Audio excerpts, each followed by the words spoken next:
আমরা সাধারণ মানুষ এখনও সারা দেশের মানুষ আতঙ্কিত, আমরা বিয়ানীবাজারের মানুষ আতঙ্কিত।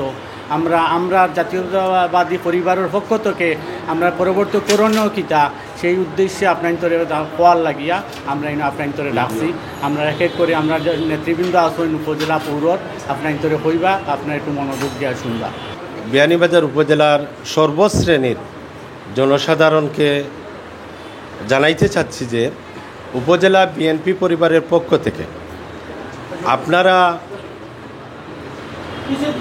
অত্যন্ত এইটুকু মনে রাখবেন, বাংলাদেশ জাতীয়তাবাদী দল তাদের নেতাকর্মী এই বিয়ানীবাজার উপজেলার প্রত্যন্ত অঞ্চলে অবস্থান করছে।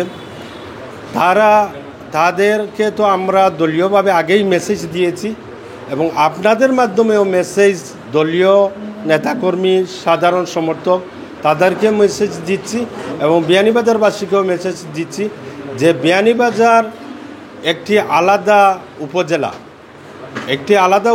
এই জন্যই আমি বলবো এখানে রাজনৈতিক সহিংসতা অনেক জিনিস এইটা বিগত দিন হয় নাই। কারণ একটাই যে এখানে সামাজিক বন্ধন, ইসলামী মূল্যবোধটা সবচেয়ে বেশি। ইসলামী মূল্যবোধ এবং সামাজিক বন্ধন থাকায় বিয়ানীবাজার উপজেলা খুবই নিরাপদ।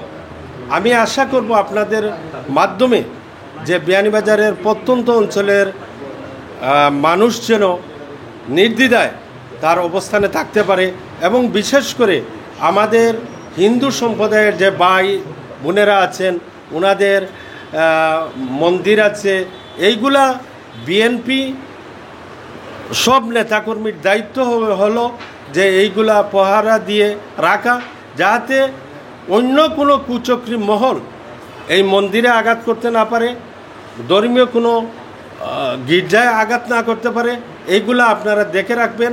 সাংবাদিক ভাইয়েরা আপনারাও চোখ মুখ খুলে রাখবেন, যাতে করে দুষ্কারীরা যেন কোনো অবস্থায় বিয়ানীবাজারের কোনো জায়গায় কোনো জিনিস নষ্ট না করতে পারে। বিয়ানীবাজারে যে সমস্ত ধ্বংসাত্মক কার্যকলাপ হয়েছে সেটার সাথে বাংলাদেশ জাতীয়তাবাদী দল বিয়ানীবাজার উপজেলা শাখার কোনো সম্পৃক্ততা নেই, কোনো সংঘর্ষতা নেই। আমরা শান্তি দেশে বসবাস করতে চাই এবং আমাদের মাঝে শান্তি অবলম্বন করেই আমরা চলাফেরা করতে চাই। কে বা কারা কালকের এই উচ্ছৃঙ্খল ঘটনা ঘটিয়েছে সেটা আমাদের বোধগম্য নয়।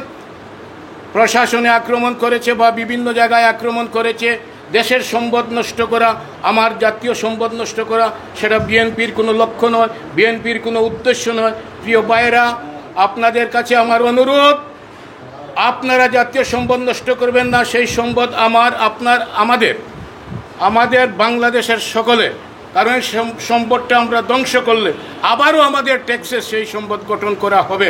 সরকার তার নিজস্ব কোনো তহবিল থেকে আনবে না, সেই সম্পদ পুনর্গঠন করবে না। দেশের মানুষ অনেক আনন্দ উপভোগ করতেছে, পাশাপাশি অনেক বিশৃঙ্খলাও হচ্ছে। তারই আলোকে আমরা আজকে বিয়ানীবাজার উপজেলা বিএনপি সহ অঙ্গ সংগঠনের সকল নেতৃবৃন্দ এখানে উপস্থিত হয়েছি। আমরা সাংবাদিক ভাইদের আমন্ত্রণ জানিয়েছি। আমরা এই মুহূর্তে আমরা কি করব এবং জনগণের করণীয় কী সে সম্পর্কে আপনাদের সাথে আলোচনা করব এবং আমাদের পরামর্শ থাকবে এটুকুই, আমাদের রাজনৈতিক নেতৃবৃন্দ সহ রাজনৈতিক সকল সংগঠনের অঙ্গ সংগঠনের নেতাকর্মী যারা আছেন, আপনারা সবাই ধৈর্য সহকারে এই সময়টা পার করেন। আমরা দেখতে পাচ্ছি আমাদের প্রিয় বিয়ানীবাজারে কিছু বিশৃঙ্খলা হয়েছে। আমরা এটুকু বলতে চাই, এটা কোনো রাজনৈতিক দলের পক্ষ থেকে হয় নাই, এটা আপামর জনসাধারণ করেছে। এর মধ্যে 2-3 জন নিহত হয়েছে। আমরা তাদের রুহের মাগফিরাত কামনা করছি। আমাদের নেতা শহীদ রাষ্ট্রপতি জিয়াউর রহমান কোনোদিন ধ্বংসাত্মক রাজনীতির উপদেশ দেন নাই। আমাদের নেতা খালেদা জিয়া কোনোদিন ধ্বংসাত্মকমূলক রাজনীতির উপদেশ দেন নাই। আমাদের নেতা তারেক রহমান ধ্বংসাত্মকমূলক রাজনীতির উপদেশ দেন নাই। বর্তমানে যে হাঙ্গামা হচ্ছে এটা বিএনপির রাজনীতির সাথে সম্পৃক্ত নয়। কোনো জায়গাতেও বিএনপির কোনো নেতাকর্মী কোনো ধরনের হাঙ্গামা করতেছে না। বিএনপির মানুষের রক্তে বিষ ঢালা হয়েছে। বিএনপির অনেক মানুষ ঘরের বাহিরে আছে, এখনো পর্যন্ত ঘরের মধ্যে ঢুকতে পারছে না।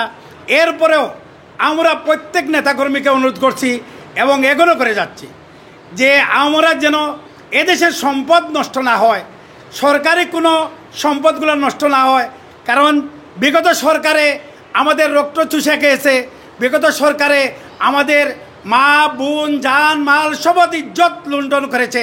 আমরা যেন পরবর্তীতে আমরা এখনও আসি নাই, যদি আসি আমরা যাওয়ার পর আবার যেন আমাদেরকে কেউ গালি না দেয়, আমাদেরকে কেউ ছাদাবাজ না বলে, আমাদেরকে খুনি না বলে, এই দিক বিবেচনা করে আমি সবাইকে উদাত্ত আহ্বান জানাবো, আমাদের বিএনপির নেতাকর্মীরা কোনো ধরনের ধ্বংসাত্মকমূলক কাজে লিপ্ত থাকবেন না।